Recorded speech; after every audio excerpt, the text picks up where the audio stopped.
Now we are on stanza number 9 of the 9th chapter of Bodhicharyavatara. So we are going through kind of question answers or a kind of debate or clearing the doubts about the nature of the emptiness nature of the things. Through a Buddha who is but illusion, how does merit spring?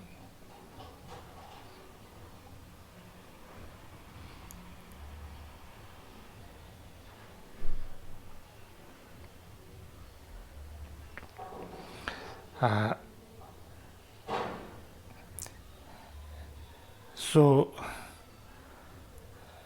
the question is, if Buddha is also an illusion, it doesn't exist independently or truly, then when we make offerings to the Buddha or doing positive things to the Buddha, how does it generate merits or positive karma? Because Buddhas are also illusory and do not exist on its own. As if the Buddhas were existing truly. So this is the answer,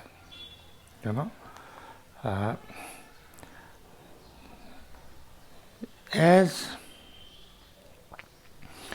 if the Buddhas were truly existing, and then everybody was truly existing, and then we are making a kind of a true existing offering, and then we get truly existing merit.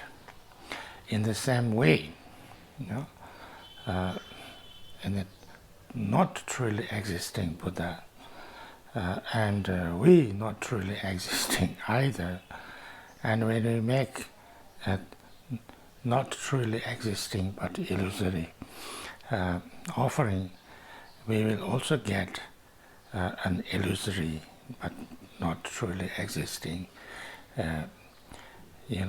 good karma or positive merit, because it's causes and conditions, and causes and conditions, when there are causes and conditions in the right way, it will have its results, whether it is truly existing or not truly existing, whether it's magically or illusorily or not illusorily. And it is even more that if there was something truly existing, then it is, you cannot have actually, it remains the same way all the time because it's existing truly. So it is difficult to imagine how there can be the results. But because things are so changing, are affected by every cause and conditions, so therefore everything that we do has its effects. Good things we do, it has good effects. Bad things we do, it has bad effects. So therefore, it doesn't make any difference whether it doesn't have to be that things has to exist truly. The Tibetan version of this, and Yudi Jali Sunamna Chitra Nuyu Lai Jin. That's the answer. Now, then next question is, but you ask, if things like illusion, things are like illusion, how when dying can they take rebirth? So that's the question. The Tibetan word is Kalte sentin jundan shedi chatra shechenas. If the sentient beings, are like illusions, they don't truly exist, then how it is possible that when they die, they are born again? Or there is a continuum of rebirth, because you say, you Buddhists say, or the Buddha says, that we are, all the sentient beings are like illusions, they don't exist truly, but then you also say at the same time that they are born again and again and again. So the Tibetan version says, Kalte semtin junta na sheni chitra sheshena. Now the answer is, Chisui jenam tsujirpa tisui jimang jorns, jiri tsamji chitra sentien dembra yoprayins. So this is the half of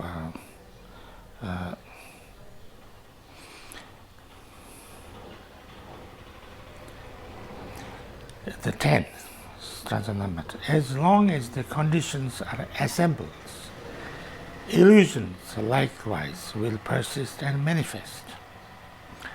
Why, through simply being more protracted, should sentient beings be regarded as more real?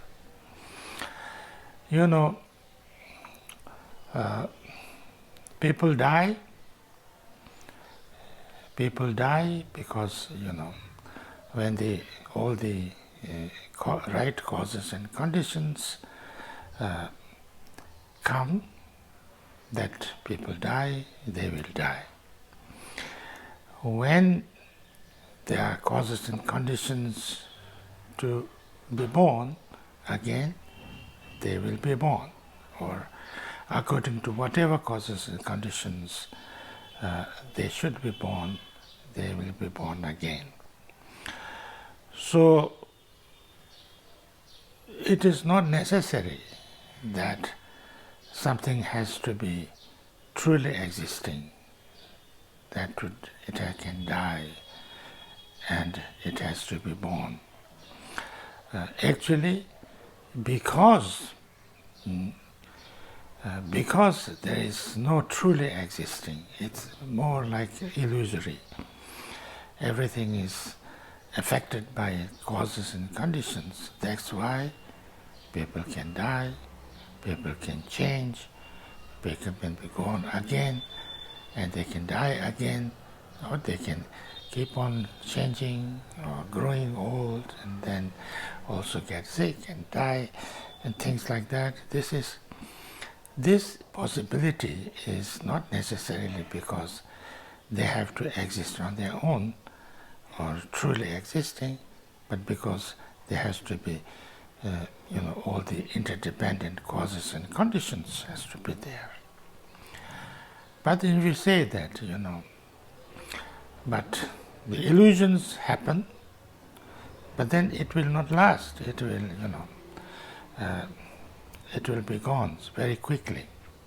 But beings, as you say, you can go on and on and on, life after life after life, for for kalpas and kalpas and kalpa. How can that be?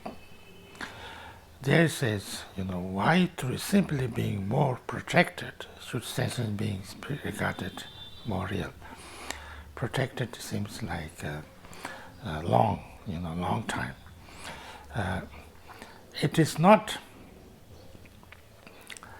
if the right causes and conditions are there, then even the illusions or magical things or whatever can go on, can go on until the right causes and conditions are there. It is not necessary that if it is illusory, it has to immediately end. It doesn't, how long things go on doesn't depend on whether it's illusory or not illusory, but it depends on whether the right causes and conditions are there or not. So therefore, because beings can be there or can be born again and again, or seem to be born again and again for a long period of time continuously, does not necessarily mean that they have to be truly existing.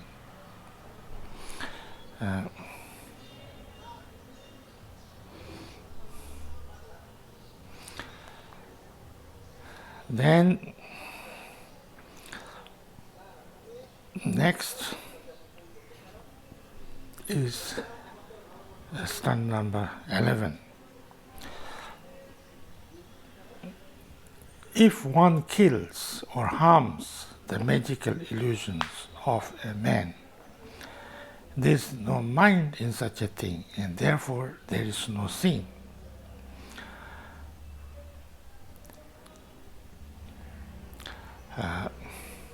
So the question is,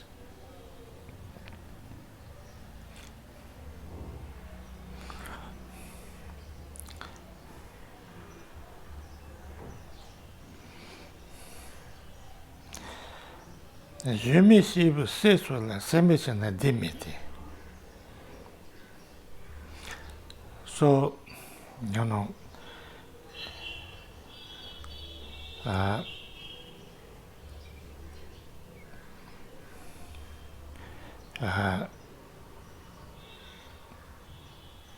like you say that the beings are illusory, so they don't truly exist on their own. And generally, if you create an illusion, and then we stop that illusion, it can't have any bad karma, negative karma. So therefore, even if we kill, sentient beings, we should not have any negative karma or sin. And because it's illusory. The one who is doing is also illusory. The one who is affected is also illusory. So there should not be any positive or negative karma. So therefore, jimi shiva se sola semeshana demit. Jimi sendo dembala sonotone de panjons. So the answer is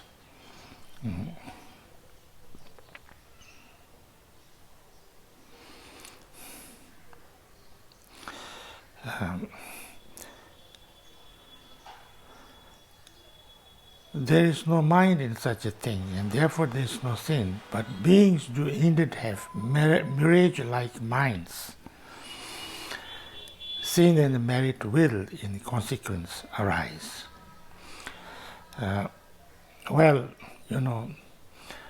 If we stop illusion, or a dream, or something that is created magically, if we stop it, or if we kill it, or if we disrupt it. Of course, if we do it with great emotion, like lots of anger and hatred, then there will be some negative result, not because we killed or disrupted that magic or illusion, but because of our own negative emotions. But otherwise, if we didn't have negative emotions, there would be no negative karma. But, these illusions, if it is just illusions, or just, illusorily created something, then, they don't have any experience, they don't have mind, they don't feel it.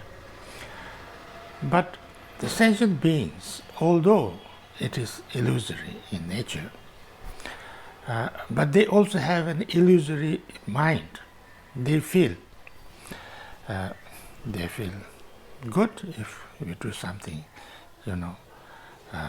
nice. If they feel miserable and suffering and pain if you do something negative to them. Although that mind is also, not truly existing, but they have that. So therefore, because they feel that, because they have that, although truly, ultimately, its nature is illusory, but because they feel that, so therefore, if we kill somebody or if we harm somebody, we will get negative karma. And as we have, we also, although we are also illusory in nature, but we have that, illusory mind, feeling, and all the things. So therefore, if we do positive things, we have positive result. If we do negative things, we will have a negative, results as well. Sin and merit will, in consequence, arise, because we have a mirage-like mind.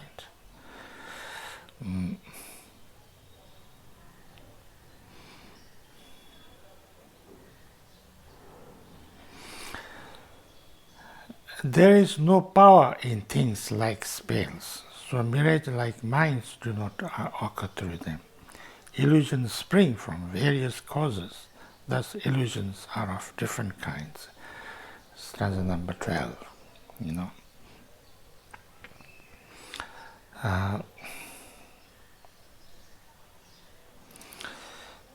So,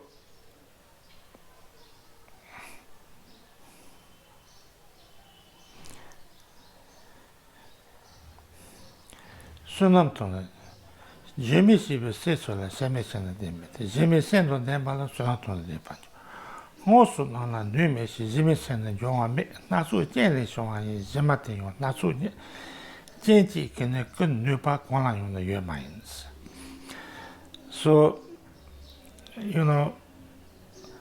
the magic, if we create a kind of illusory thing through magic, and then that is, maybe that's created with some tricks or some mantra or some things like that, and then, but that doesn't, we don't create truly, we don't create a feeling mind there. It's just an illusion to the eye.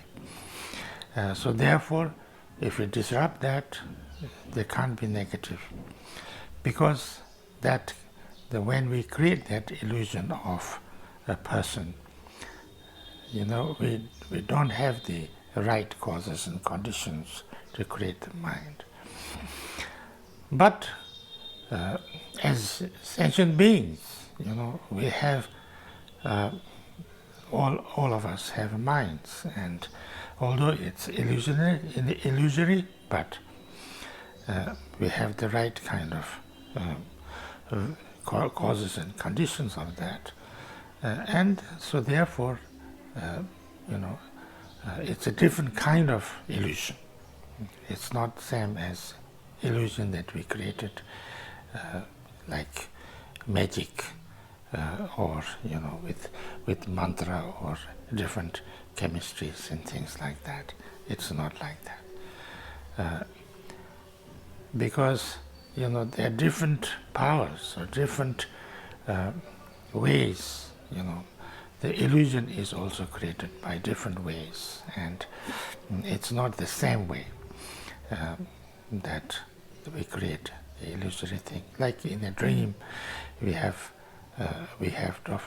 see lots of things, even sentient beings and things like that. But those sentient beings do not have the mind, or they don't experience.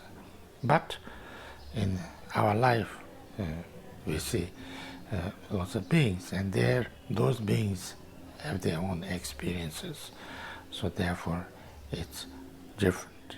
And it's all illusory in nature, but it's a different kinds of illusions, different causes and conditions. So I think we stop here. It's, I think, stanza number 12, if I'm not mistaken.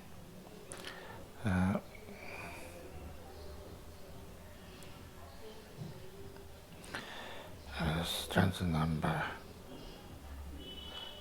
12. There is no power in things like spells, so mirage-like minds do not occur through them. Illusions spring from various causes, thus illusions are of different kinds. So, 12.